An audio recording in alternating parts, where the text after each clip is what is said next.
Have you ever lived a moment so cruel, so humiliating, that it felt like the entire world paused just to watch you break? If you love stories of betrayal, revenge, and the rise of the underestimated, hit subscribe to Venge Tale Story right now, because what you're about to hear is only the beginning.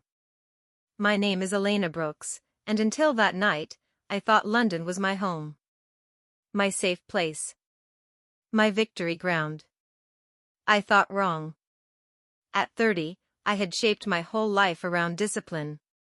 I wasn't born into wealth. No one handed me opportunities wrapped in gold. Everything I owned, every ounce of respect I had earned in the cybersecurity field, came from years of grinding while the city slept. I worked for Vanguard Cyphers, a rising tech security firm that branded itself as London's shield against digital threats. In those steel-glass offices where rules bent around power and ambition, I carved out a space for myself with silent determination. Early mornings. Long nights. Endless coffee. And an unshakable dream of one day leading my own division. And then, there was Gareth Locke. My manager. My mentor. A man executives admired and analysts whispered about in fear. He told me I had potential. He told me my mind was rare. He told me he would guide me to the top. Maybe I wanted to believe it because, deep down, I needed to believe that hard work still mattered in a world where connections often outweighed competence. So I trusted him. More than I should have.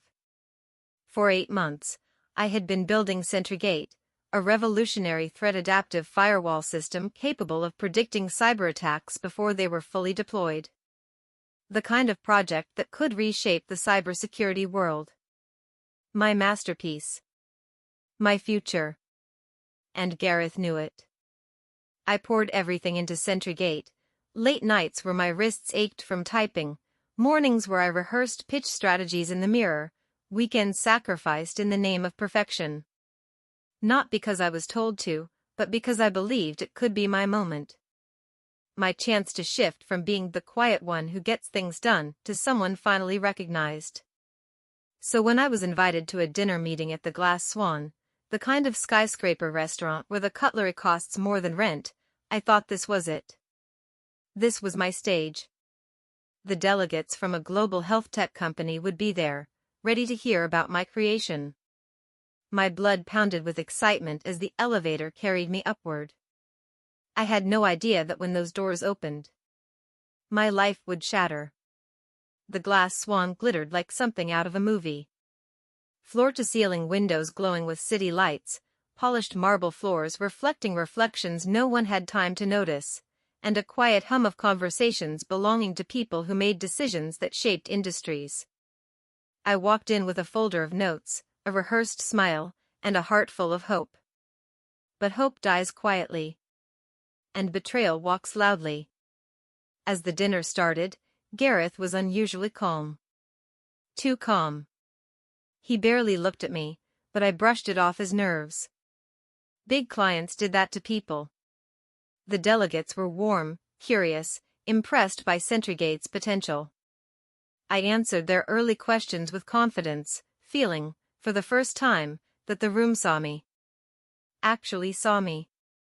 Then Gareth stood. He didn't smile. He didn't nod at me. He didn't acknowledge the 8 months I had bled for this project.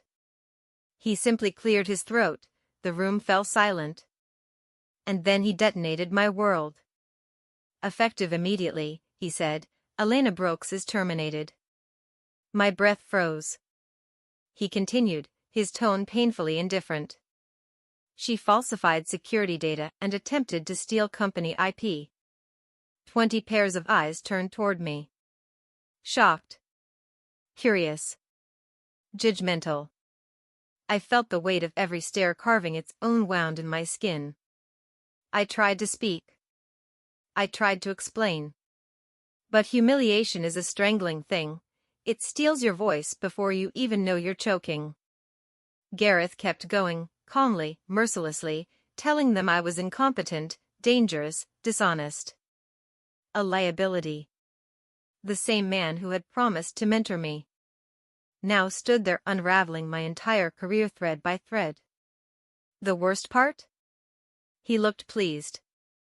Like someone who had just executed a long-planned strategy. The delegates avoided my gaze. Some sipped their drinks. Others whispered. And I stood there, frozen between disbelief and heartbreak, as the world I had built dissolved. Leave, Gareth told me quietly. Not kindly. Not patiently. Just, commandingly. Like I was an inconvenience. Like I was nobody. So I walked. Slowly. Every step echoing through the marble floors like a funeral procession for my dreams. When the elevator doors closed, I finally exhaled. My hands trembled. My throat tightened. And somewhere inside me, something cracked. That night, I thought my career was over. My reputation was ruined. My life's work, stolen. My sacrifices, dismissed. But the city had one more secret to reveal. Because while Gareth believed he had buried me, someone else saw what he did. Someone who noticed the lies, the setup, the silent cruelty. Someone who had been watching longer than I realized. And that someone would change everything. If you're still with me, hit subscribe to Venge Tale Story right now, because what happened next, the truth begins to surface. And the person who witnessed my downfall steps out of the shadows. And trust me, my revenge hadn't even started yet. Have you ever been betrayed so brutally that you couldn't tell whether the next outstretched hand was kindness? Or another trap waiting to snap shut? That was the question echoing in my mind the moment I stepped out of the glass swan, broken, humiliated, and stripped of everything I had worked for. London's cold evening had a way of cutting through even the toughest skin, but that night, it felt personal. The wind lashed at my face like the city itself had turned against me. My tears blurred the shimmering lights into streaks of gold and gray, and for the first time in years, I didn't care who saw me cry. I just wanted to disappear. I stood on the curb, trying to steady my breathing, trying to process the nightmare that had unfolded minutes earlier. My hands trembled as I raised them to hail a cab, my mind replaying Gareth's voice again and again, the lies, the precision of them, the confidence. It hadn't been a panic decision. It was planned. Calculated. Engineered. My life's work had been destroyed in a single breath. And he hadn't even blinked. But then, footsteps behind me. Slow. Purposeful. Too deliberate to ignore. I froze. When you've just been betrayed, every sound feels like a threat. Then a voice, low, calm, steady, cut through the chaos swirling in my head. Miss Brooks, may I have a word? I turned, half expecting Gareth or one of his executives to follow me out and finish what they had started. But instead, I saw a man I didn't recognize. Gray-haired. Late 50s. A tailored coat that was expensive but not flashy. And eyes, kind, yet disturbingly perceptive. The type of eyes that saw more than you wanted them to. He stopped a respectful distance away, as if giving me space to run if I needed to. I'm sorry to approach you like this, he said. My name is Rowan Hale. Hale. The name hit me like a shock of electricity. He slipped a business card into my trembling hand. Black. Minimal. Elegant. The kind of card only people with real power can afford to make look so effortless. Hale Technologies. My breath caught. Hale Technologies wasn't a company. It was an empire. A titan in the UK tech sector, with influence stretching across Europe and the US. Governments consulted them. Corporations feared them. Innovators dreamed of being noticed by them. So why? Why would the founder and CEO be standing outside a restaurant in the cold, speaking to a disgraced cybersecurity architect whose career had just been publicly executed. He must have seen the confusion on my face because he spoke before I could ask. "I was at a nearby meeting," he said. "And I overheard what happened inside." My stomach twisted. Overheard? All of it? He paused, studying my expression, not with pity, but with the unsettling precision of someone who was used to reading people like datasets. "I didn't just hear Gareth Locke's accusations," he continued. "I heard your attempt to defend yourself. And more importantly, I've seen your work." My heart stopped.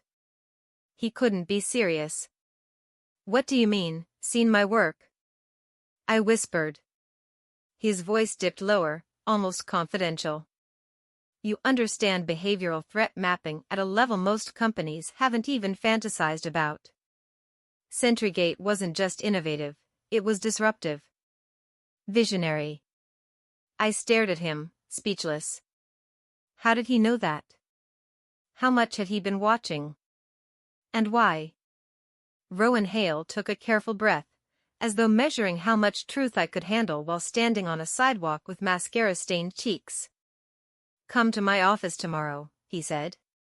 9 a.m. sharp. I blinked.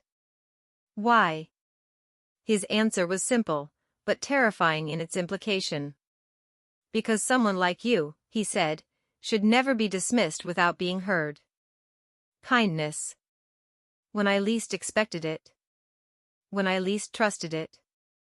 He nodded once, as if giving me time to think, or maybe daring me to walk away, and then he stepped back into the flow of evening pedestrians.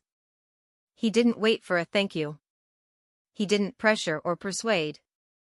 He simply disappeared into the crowd like he had never been there at all, leaving behind only a business card in my hand.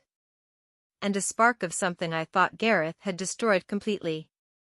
Hope. But hope is a fragile thing, especially when betrayal still burns under your skin. I held the card all the way home. Not trusting it. Not trusting him. Not trusting myself. That night, I didn't sleep. Not even for a minute. I sat at my small kitchen table, the business card glowing under the dim light like a relic from a different timeline. My laptop stayed open as I typed Rowan Hale into search bars again and again. What I found was impressive. And unnerving. Rowan was brilliant. Respected. Private to the point of mystery. People said he had built his company on genius algorithms and ruthless instinct. Others said he could predict market moves before they happened. Some whispered that he once shut down a government hack by identifying the attacker's psychological pattern rather than their code. A visionary. Or a predator. Depending on who you asked. Every article, every interview, every rumor made the same point. Rowan Hale didn't do anything without a calculated purpose. So why me? Why now? What did he want? The dread curled slowly in my stomach as the clock ticked past 3 a.m. Was Rowan Hale the lifeline I desperately needed? Or was he another wolf wearing sympathy as camouflage? I didn't know. But his final words replayed in my mind long after sunrise, refusing to fade. Someone like you should never be dismissed without being heard. And somewhere between fear, exhaustion, and the faintest ember of courage, I decided I would meet him.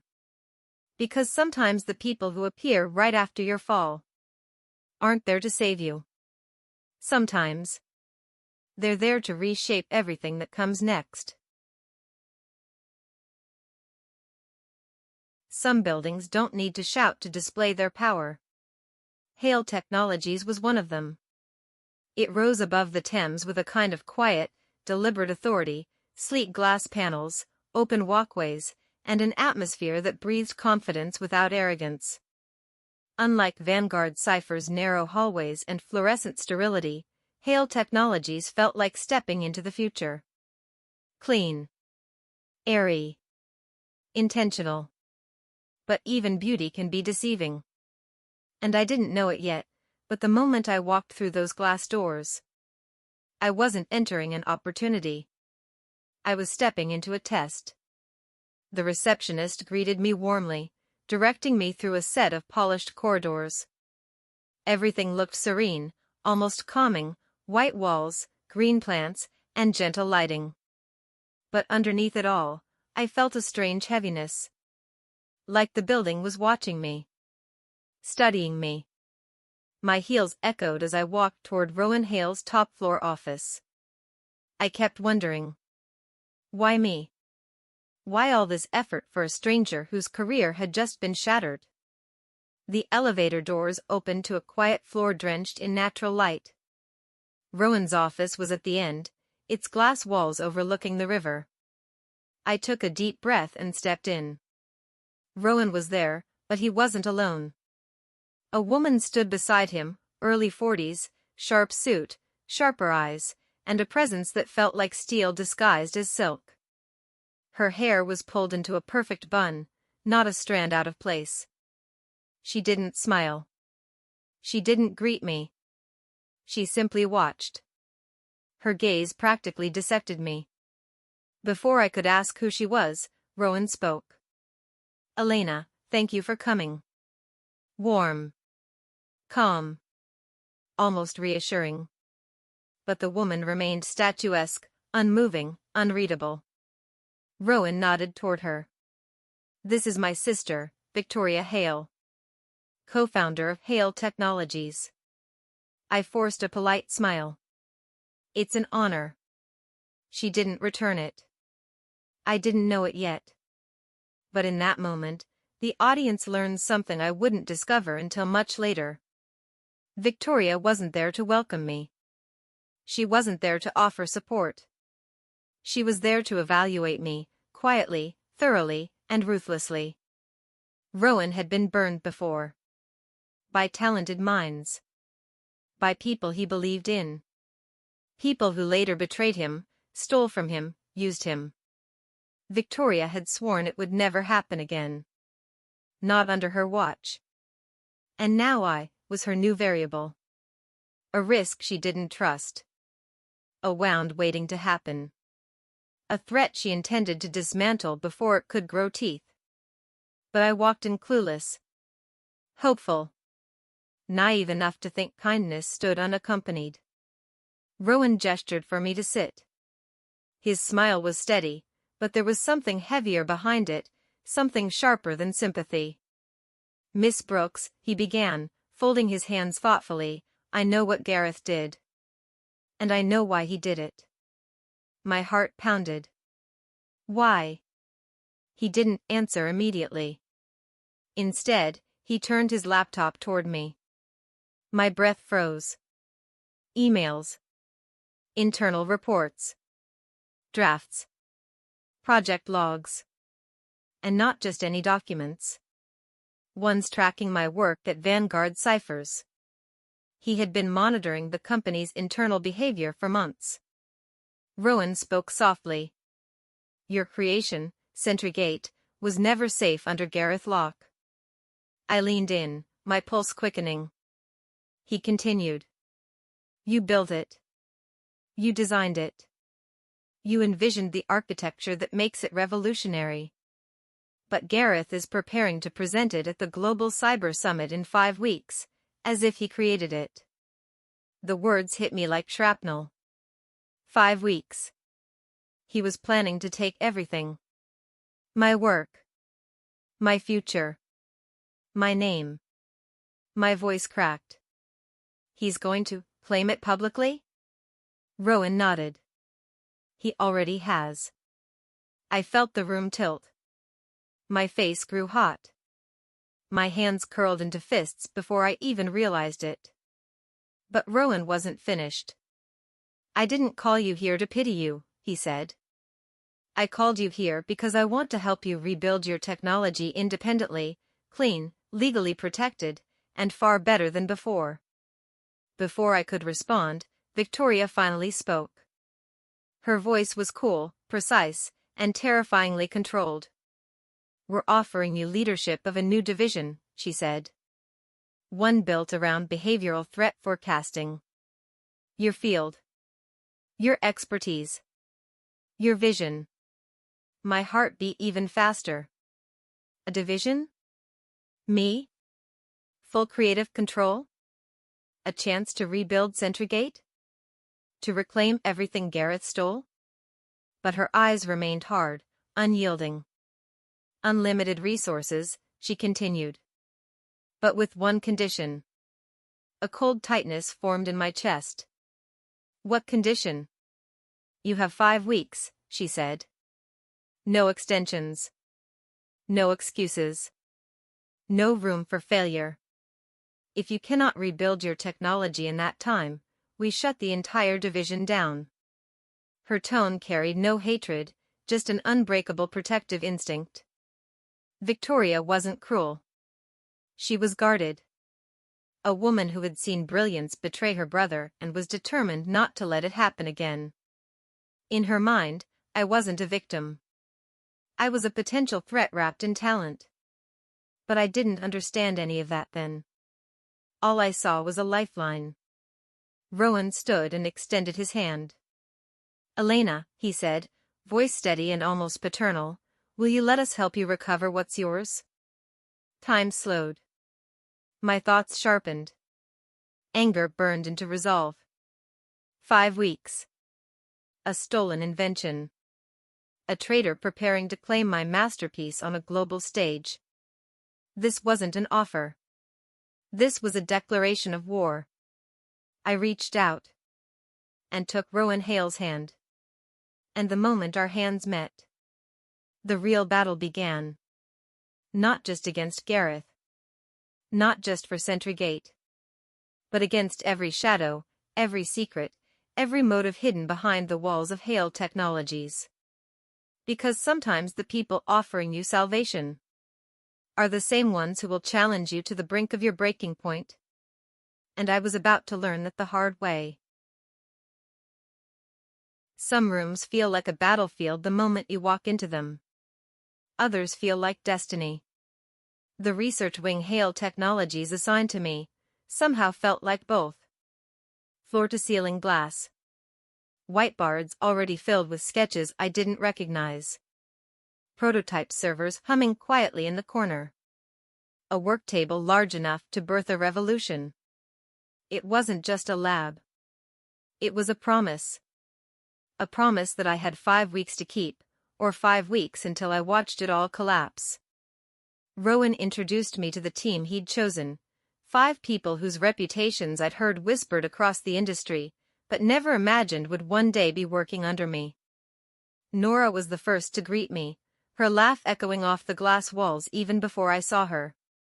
A cryptographer with a brain sharper than diamond edges, but a confidence so fragile it cracked under pressure. She pushed her glasses up with jittery excitement and said, I've been dying to meet the woman who can outthink Gareth Locke. I didn't know whether to smile or break down crying. Elias nodded politely from behind his monitor, headphones around his neck. He was the neural network prodigy, the kind of quiet genius who wrote code so elegant it felt like poetry disguised as logic. He didn't speak much. He didn't need to. Priya was perched on a desk, spinning a USB key between her fingers. A penetration tester with a rebellious streak. She'd once been suspended from a major consultancy for breaking into a system she wasn't supposed to, except the system had been her own department's. I get bored easily, she said with a shrug. Hopefully your project is as fun as it looks. Hugo, leaning on a server rack, didn't bother hiding his smirk. So you're the new boss. Great.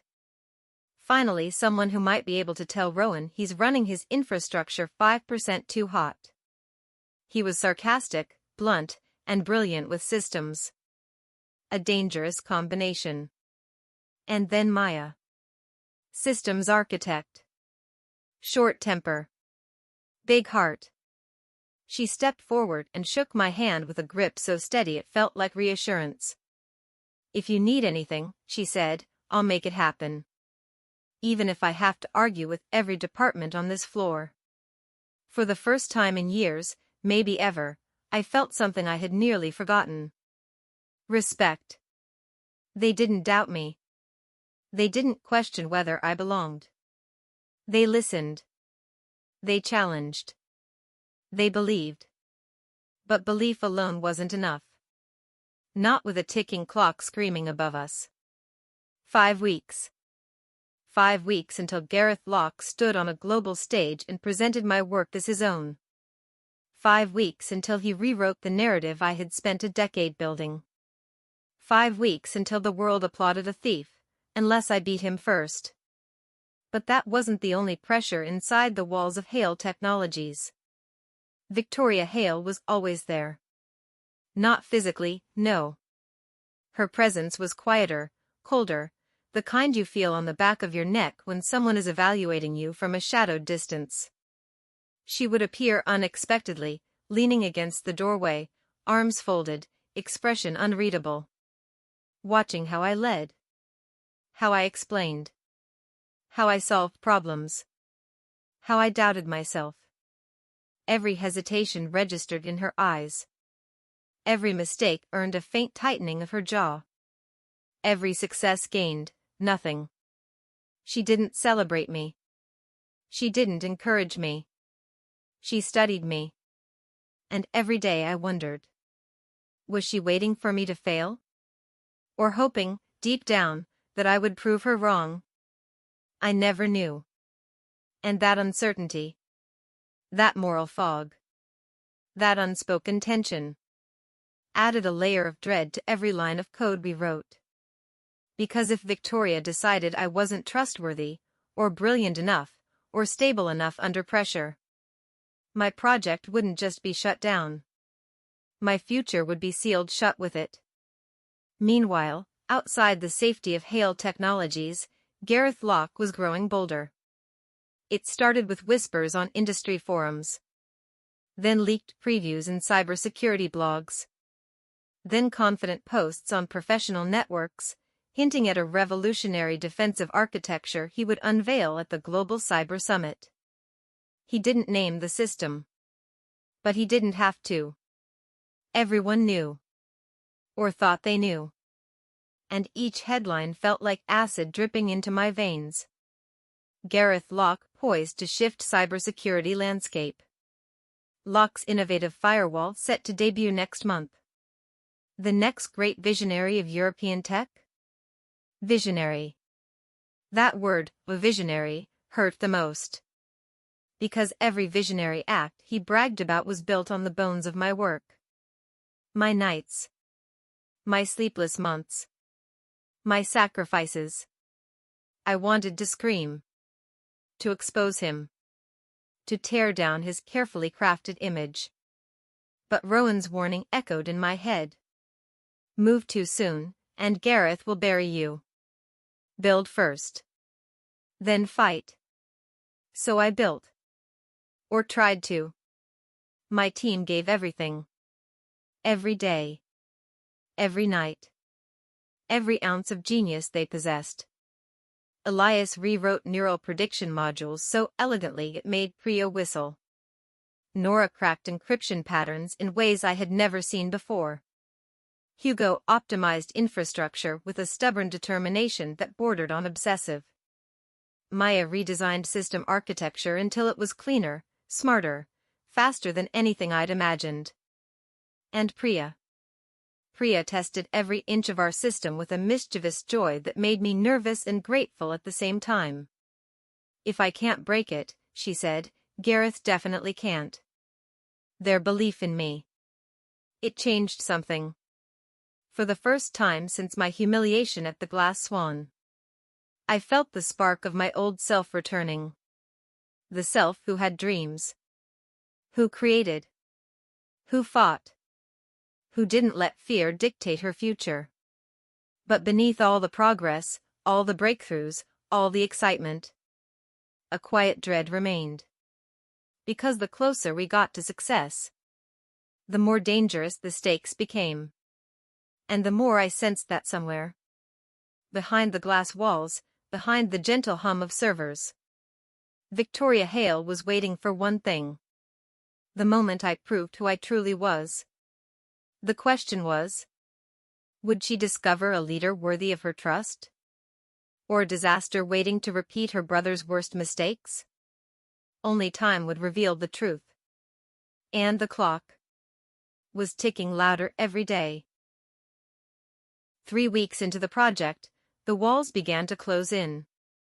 Aegis Shield, the system we were building, was no longer simply an upgrade of Sentry Gate. It was evolving into something entirely new. Faster defense cycles. Smarter anomaly detection. Self-healing protocols that adapted like living organisms. It was everything I had ever dreamed of building, and everything Gareth Locke had been terrified I'd one day surpass. The pressure was crushing, but it was also intoxicating. Every morning, I walked into the lab with purpose. Every night, I left with exhaustion wrapped around my bones like iron chains. My team pushed through their limits. Victoria watched my progress like a hawk waiting to see whether a fledgling would fly or fall. But then came the day that almost destroyed me. It started innocently, just another simulation. Maya triggered the scenario, a complex multivector breach meant to test Aegis Shield's resilience. We'd run it before. Passed it before. Improved it dozens of times. But this time, the system didn't just slow. It collapsed. Catastrophically. Alarms shrieked. Logs flickered. A cascade of red warnings drowned the dashboard like blood spilling across a sterile floor. Hugo swore loudly. Nora froze mid-keystroke. Elias stared at his screen, face drained of color. Priya whispered, This doesn't make sense. I pushed past them, heart hammering. I pulled the logs. I expected something simple, an overlooked exception, a corrupted file, a missing dependency. Not this. Not what I saw. There it was. Buried deep in the crash trace. A vulnerability signature I knew by heart, because I had patched it myself nearly 6 months ago at Vanguard Ciphers. My throat went dry. No, I whispered. This can't be right. The team gathered around me. I scrolled back, hoping, praying I'd misread the pattern. I didn't. The vulnerability wasn't new. It wasn't accidental. It wasn't even introduced at Hale Technologies. It had been carried here, hidden inside the code I had rebuilt from memory. Elena, Priya said, voice barely steady, this wasn't your mistake. I didn't answer. I couldn't. Because there was only one explanation, one horrifying truth clawing its way to the surface. Someone at Vanguard had tampered with my personal archive before I was fired. That archive had been private. Encrypted. Accessible only to me. Projects, prototypes, logs, fixes, years of my work. Work Gareth didn't fully understand but desperately wanted control over. Someone had gone into it. Someone had sabotaged it. And I carried that poison code unknowingly into Aegis Shield. The room spun. My mind raced with impossible questions that suddenly didn't feel impossible at all. Who would do that? Why? How much had Gareth known? How much had he orchestrated? How long had this betrayal been in motion? Nora touched my shoulder gently. Elena, look at me. This isn't on you. But the guilt was already curling its claws deep into my chest. Because one fear, dark, irrational, but suffocating, kept echoing in my mind. Had I brought my team into a doomed project? Had I walked straight into Gareth's trap? Priya pulled up additional logs. This signature, the timing doesn't match a recent breach. This was months ago. Before you were fired. Before I could breathe, Hugo muttered, which means someone on your old team did it. The room fell silent. Everyone waited for my reaction. Even Victoria, watching from the upper observation deck, paused her walk. I swallowed hard. These were people I had mentored, protected, stayed late for, argued with Gareth on behalf of. None of them would. Except that wasn't true. I already knew someone who might. A junior developer. Quiet. Skilled, but insecure. Someone who constantly compared himself to me, even when I encouraged him. Someone who wanted to prove he was more than just Elena's shadow. His name was Callum Wren. I hadn't thought of him in weeks, but now, like a ghost rising from the past, he returned with painful clarity. He had access. He had motive. And Gareth. Gareth would have seen that insecurity like fresh meat. But I wasn't ready to believe it. Not yet. It could be anyone, I whispered, but even I didn't believe the words. Elena, Priya said softly, someone sabotaged your work months before you were fired. That's not sabotage of a system. That's sabotage of you. Her words hit me harder than any attack simulation. And here's where the audience learns the devastating truth before I do, the twist that would later shatter something inside me. It wasn't Gareth who inserted the vulnerability. It wasn't Rowan. It wasn't Victoria. It wasn't even an outsider. It was Callum. The junior developer I once stayed after hours with to help him understand advanced cipher layering. The same Callum who once told me, "I'll never be as good as you," with a half-joking laugh. But Gareth had promised him something he craved more than loyalty. Credit. Recognition. A spotlight that would finally make him feel superior, not overshadowed. He didn't know Gareth would later let him take the fall if anything went wrong. But I didn't know any of this yet. All I knew was that Aegis Shield had collapsed under the weight of a betrayal I hadn't even seen coming. And worse. Victoria now had a reason to doubt me. A powerful reason. Her voice echoed from the observation deck. Calm, clipped, yet carrying an unspoken edge. Fix it. Whatever it takes. You have 12 hours before the next review. No sympathy. No reassurance. Just pressure. But beneath her cold tone, there was a question hiding between the lines. Was Elena Brooks a visionary, or a liability?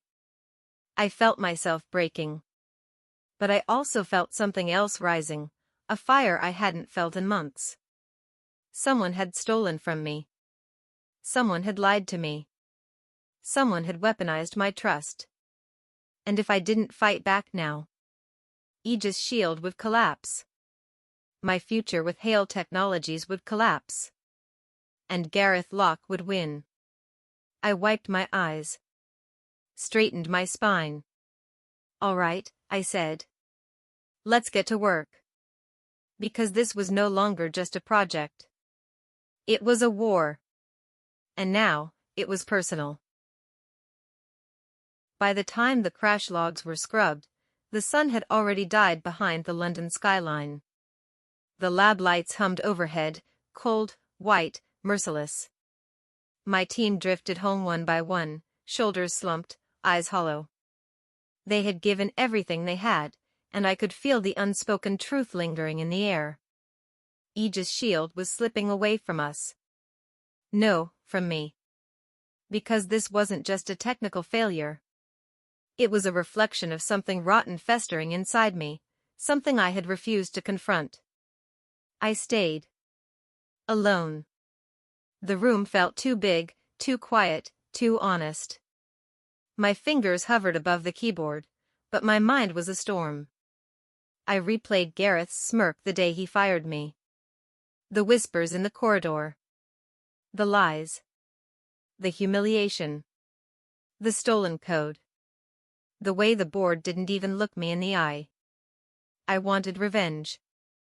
And for the first time since joining Hale Technologies, I finally admitted it to myself. I didn't want to win. I wanted him to lose. That was the moment Victoria Hale walked in. No knock. No warning. Just the sound of her heels slicing through the silence. "Elena," she said, her voice firm but low, "we need to talk." I didn't look at her. "If this is about the failure." "It's not about the failure." She crossed her arms. "It's about you."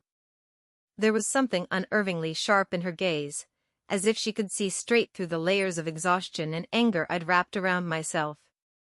"You're chasing revenge," she said. "Not excellence." I flinched. Her words weren't a reprimand. They were a dissection. "That's why you're stuck," she continued. "You're building this system like it's a weapon pointed backward, not a vision pointed forward." I forced a brittle laugh. "Would you blame me?" "No. But I'll hold you accountable." That stunned me more than any accusation could have. She stepped closer, then did something I never expected, something almost unnatural for a woman like her. She sat. Not across the room. Not at a distance. She sat right beside me. Victoria Hale, steel-spined, cold-eyed, never-in-doubt Victoria, sat next to me as if trying to share a burden she barely understood. "Elena," she said quietly, "my brother believes in you." I didn't. "I saw you as a risk. A storm." She inhaled sharply, as if the next sentence resisted leaving her lips. "But today, I saw why he trusts you. The way you fought for that system. The loyalty your team has for you. The fire you carry." Her voice lost its blade, becoming something rare, human. "You deserve this chance. Don't let him down." A pause. "Don't let yourself down." I stared at her, overwhelmed by the sincerity in her tone. This wasn't the Victoria who monitored every move I made, who waited for cracks to appear in my leadership. This was a sister protecting her brother, and unexpectedly, protecting me. It felt like something inside my chest cracked, not painfully, but like a wound finally beginning to breathe. "I'm trying," I whispered. "No," she said gently. "You're fighting ghosts." She stood, resting a hand briefly on the desk, a gesture that, from her, felt like a hug. "I'll be back in the morning," she said. "Show me something worth believing in." And then she left. The door clicked shut with the finality of a challenge. I sat there for a long time, staring at the empty doorway. Her words echoed in my mind, sinking deeper with every breath. "You're fighting ghosts. Don't let yourself down. Show me something worth believing in." I exhaled, a long, shaky release of months of anger, grief, humiliation, and spite. For the first time since Gareth destroyed my career, I asked myself a question I had been afraid to face. Who am I without the anger? The room suddenly felt different. Lighter. Like the first moment after a storm when the air is still heavy, but the world feels possible again. And slowly, almost unwillingly, I turned back to the keyboard. Not to fix what had broken, but to rebuild what needed to exist. I deleted the entire core module. The screen went blank. A terrifying, liberating emptiness. I whispered into the stillness, not for revenge. And then I began typing. For hours, the world faded. No Gareth. No betrayal. No deadlines. No fear. Just creation. Pure, focused creation. I rebuilt Aegis Shield piece by piece, not as a retaliation against someone who wronged me, but as a declaration of who I truly was. A builder. A mind of my own. A woman who refused to be defined by what was taken from her. The code flowed, cleaner, sharper, more elegant than anything I had ever written. I reinvented the architecture. Optimized the response engine. Enhanced the adaptive logic. And fixed the vulnerability not with a patch, but by eliminating the entire attack surface. Hours passed like minutes. Minutes passed like breaths. Then, sometime around dawn, the system stabilized. The final script compiled without error. Aegis Shield lived. And this time, it wasn't born from fury. It wasn't tainted by sabotage. It wasn't chained to the past. It was free. I was free. I leaned back, chest tight with a mixture of disbelief and pride. The first rays of sunrise slipped through the glass walls, painting the lab in pale gold. The system was powerful. Elegant. Resilient. And most importantly, it was mine. Not stolen. Not overshadowed. Not corrupted. Mine. But as the dawn settled, a new question whispered through my mind, a hook the audience sees before I do. What will Gareth do when he realizes the weapon he thought he stole is about to destroy him instead? And just like that, the stage for the next war was set. Berlin greeted us with cold air sharp enough to wake the dead. The Global Cyber Summit, 3 days of tech royalty, investors, world governments, and enough ego to power the city's entire grid, hummed with electric tension long before the presentations even began. Somewhere inside this colossal glass convention center, Gareth Locke was preparing to take the world by storm with my stolen work. And I was there, to end him. Not with anger. Not with desperation. But with truth. The kind of truth that destroys the lies people build empires on. Inside the main hall, thousands of screens flickered with company logos.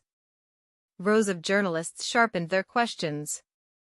Influential CEOs whispered predictions. Security experts debated rumors of the revolutionary firewall Vanguard ciphers promised to unveil. Their excitement made my stomach knot. Because I knew what Gareth was capable of when cornered. I knew how far he would go to make sure the world believed his story. Even if it meant burying mine. But today, for the first time, he wasn't holding the script. I was. When his name was called, Gareth walked onto the stage with the swagger of a man convinced that destiny itself was in love with him. Perfect suit. Perfect smile. Perfect lie. He started with charm, as always. Good morning, Berlin. Today, I present a breakthrough in preemptive cyber defense, Centrigate. Centrigate. My name. My creation. Stolen, rebranded, butchered. But the audience didn't know that. Not yet. He clicked the remote. Charts appeared. Graphs. Simulations. Half-lies stitched to quarter-truths. A watered-down, poorly understood imitation of the architecture I had once poured my soul into. Investors nodded. Journalists typed furiously. Executives exchanged satisfied looks. The world was eating from his hand. Every clap felt like a slap. But the strangest part? I didn't feel anger. Just sadness. Sadness that this was the man I once trusted to mentor me. Sadness that he could stand up there and take credit for something he barely understood. Sadness that he thought this victory belonged to him. The applause grew. Cameras flashed as Gareth bowed, basking in a spotlight he thought he had earned. Then the moderator said the words he never expected to hear. Now presenting. Hail Technologies. Lead architect, Elena Brooks. The gasp that rippled across the room felt like a wave crashing through the hall. Gareth froze mid-smile. His jaw tightened. His eyes locked onto mine. And for a moment, the briefest, sharpest moment, I saw true fear flicker behind his confidence. Because he knew. He knew I hadn't been buried. He knew I hadn't disappeared. He knew the ghost he tried to erase had come back with flesh, fire, and truth. I walked onto the stage with quiet steps, but the kind that echoed. No trembling. No shrinking. No shame. Just purpose. For the next 30 minutes, I didn't speak to the audience. I spoke through them. Through Aegis Shield. A live demo, dangerous, bold, impossible unless you knew every corner of the system like your own heartbeat. Zero-day exploit launched.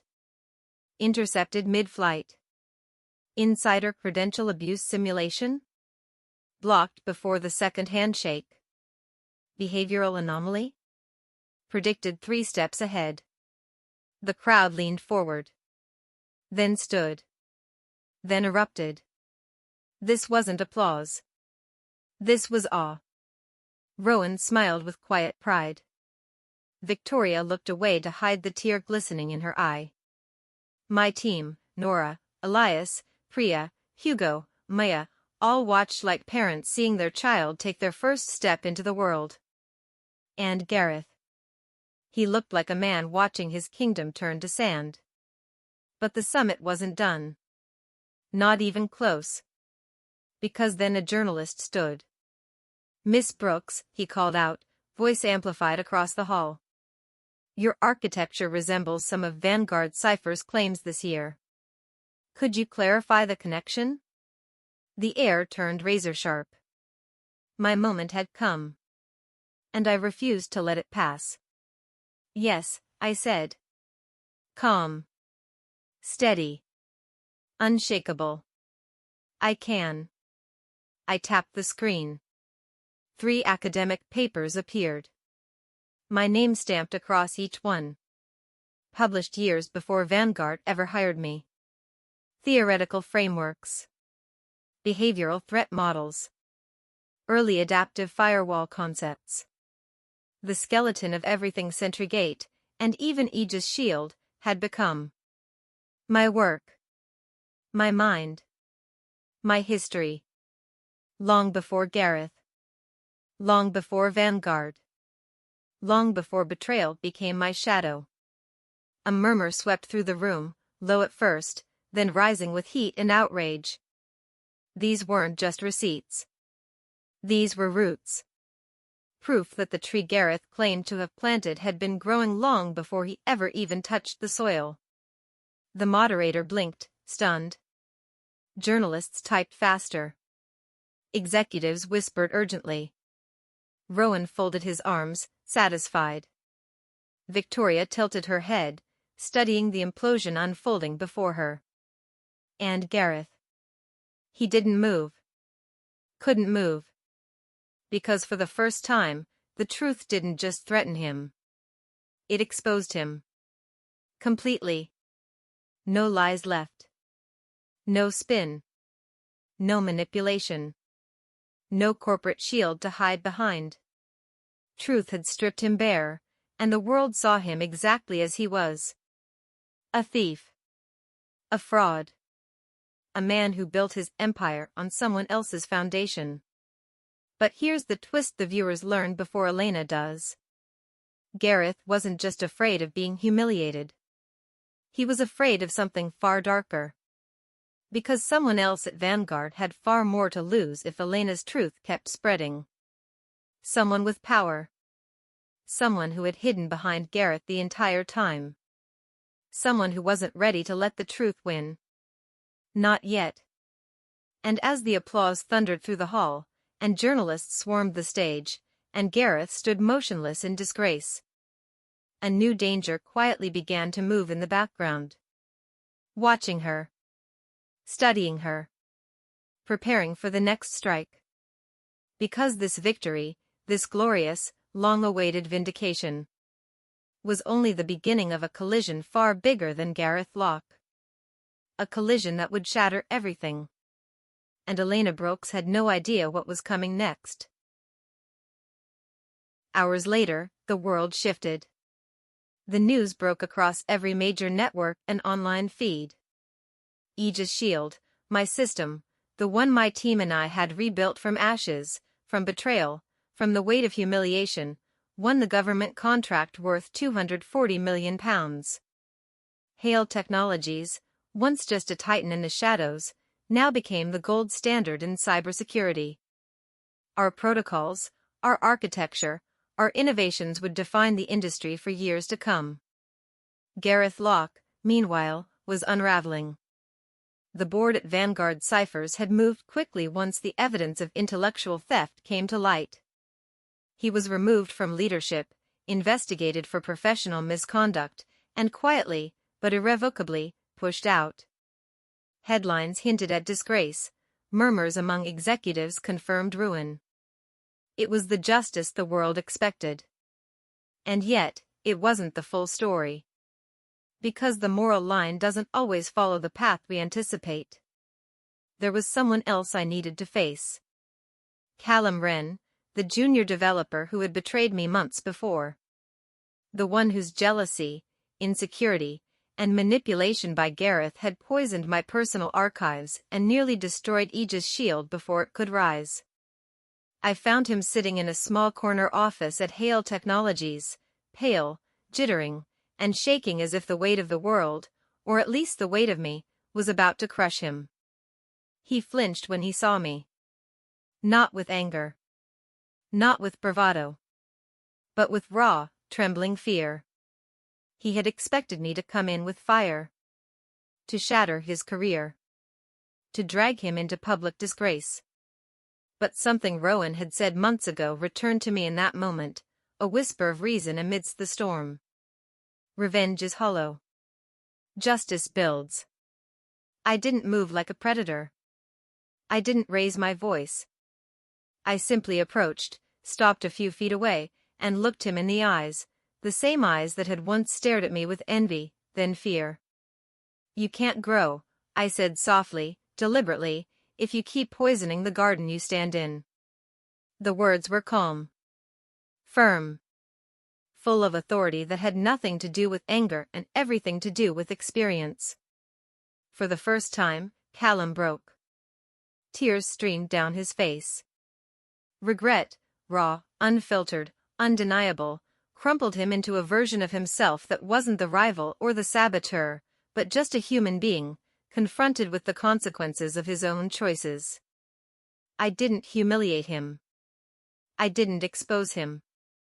I didn't destroy him. Because the true power, the ultimate revenge, if you wanted to call it that, was rising above. It was taking your life back, reclaiming your narrative, and creating something so indestructible that no one could ever undo it. I turned, leaving Callum in that quiet office, and walked back into the light of Hale Technologies' main floor. My team was waiting. They had watched everything from a distance. And their smiles told me more than applause ever could.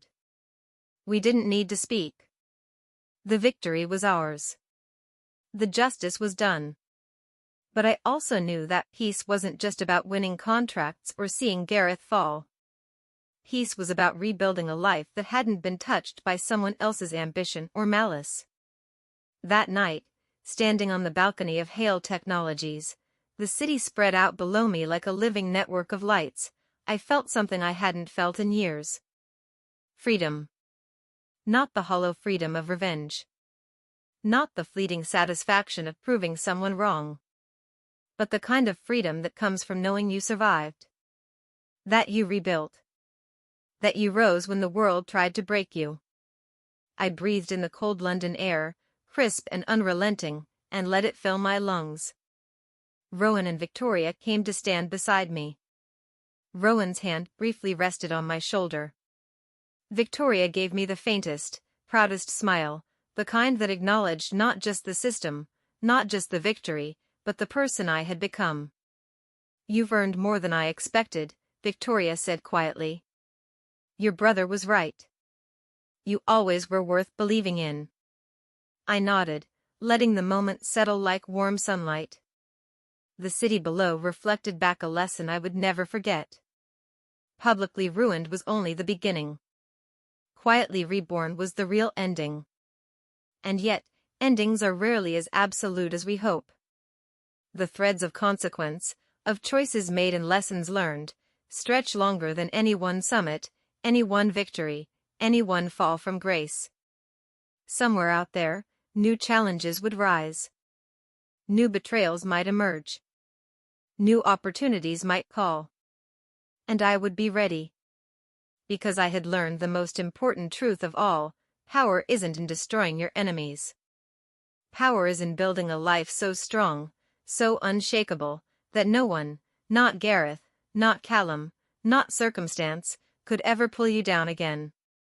I looked down at my hands, the hands that had built Aegis Shield from scratch, rebuilt a career, rebuilt a life, and felt pride mingled with a quiet relief. This was the kind of victory that didn't just humiliate the guilty. It elevated the righteous. It healed the scars. It redefined the rules. And in that moment, I promised myself, whatever came next, I would always fight for justice, not vengeance. Because vengeance is hollow. Justice builds. If you've followed Elena's story from her humiliation at the Glass Swan to her rise on the global stage, you know this is more than a tale about cyber warfare. It's about resilience. About rising above betrayal. About understanding that the greatest victories come from building, not breaking. So, if you felt every heartbeat, every betrayal, every triumph, don't forget to show some love. Hit the like button. Comment below with your favorite moment. And subscribe to Venge Tale Story for more tales of revenge, justice, and redemption that will keep you on the edge of your seat. Because this story may have ended, but Elena's world, and the next shocking turn of her journey, has only just begun. The city glowed beneath me. Aegis Shield hummed in the servers behind the glass walls. And I, finally smiled. Publicly ruined. Quietly reborn. And completely unstoppable.